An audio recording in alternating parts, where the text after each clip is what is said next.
Today I'm going to show you how to make a very traditional fudge. This is one of the oldest known American fudge recipes.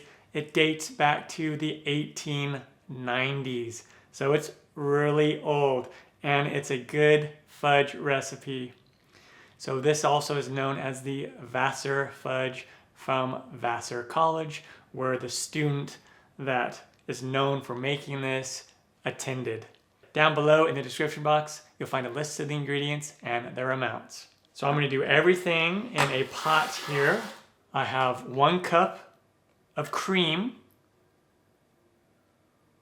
You can use like a light cream or a heavy cream.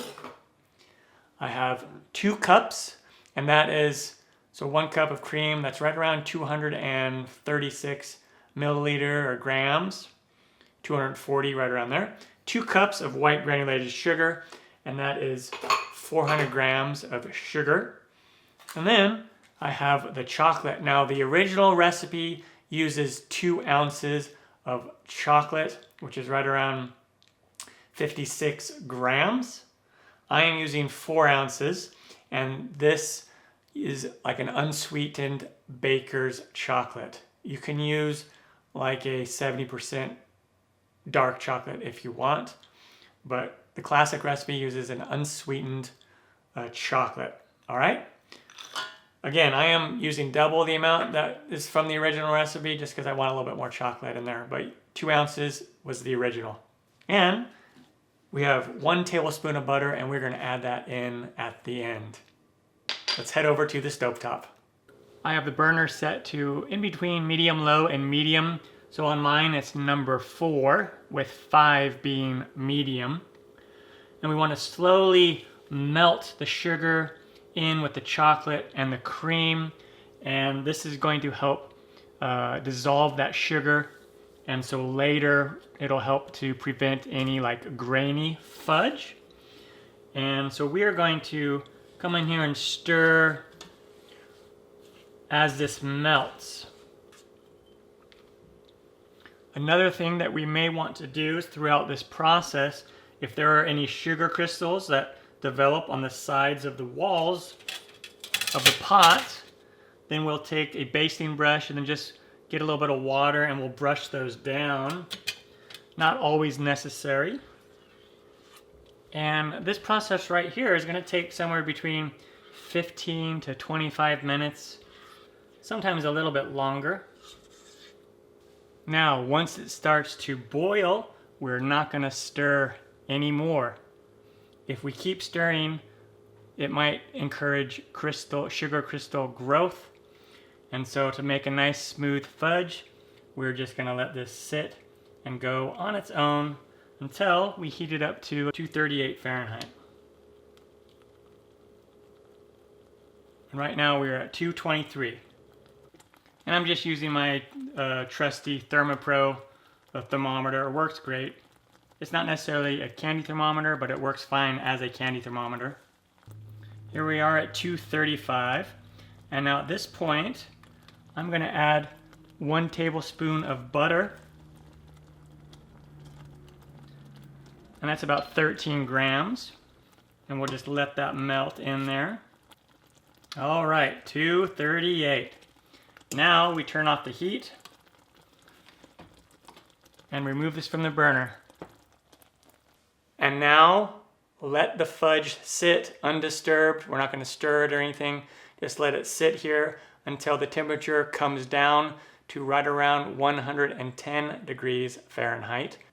Once it gets to 110 degrees Fahrenheit, now we can come in here and we want to stir and beat this fudge until it loses its shine. So it's going to take like 3 to 4 minutes, okay? And I wanted to mention, if you want to add walnuts, you can add those in right now. Also, if you wanted to add something like vanilla extract, you would add that right when we put in the butter. Okay, so you keep beating it until it loses its shine like this. Just a little bit of shine there, not too much left, okay? Just a little bit left. See that? Okay. And now I have this 8x8 inch pan lined with parchment paper. You could also do more of a flat pan and just put down butter. Or you could just butter this pan and not use parchment paper. And we want to take this fudge out. Put it in there. And we're going to just push it up, push it in. And now we just let this sit until it cools completely and firms up. Once the fudge has cooled, we can slice it up into squares. I love using this parchment paper because you can just pull it right up like this. And I usually put just a little bit of oil on my knife here.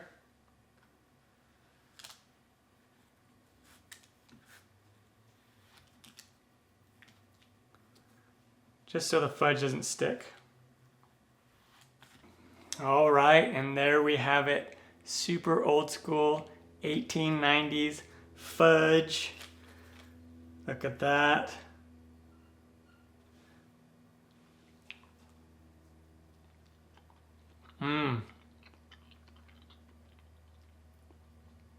So good. No like detectable sugar crystals in there.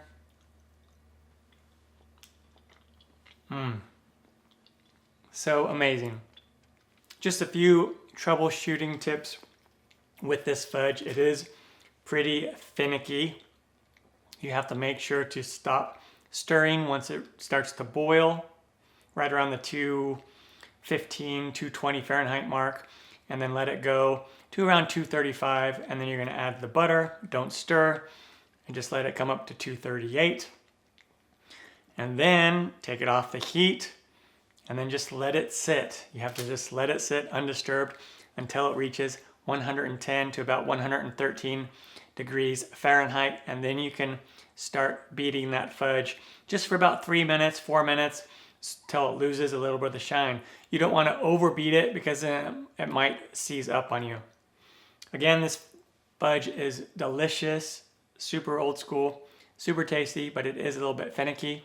If you would rather follow a super easy fudge recipe, you can find that here on my channel, just a 3-ingredient fudge that uses sweetened condensed milk. I'm Matt Taylor. This has been another episode of In the Kitchen with Matt. Thank you for joining me.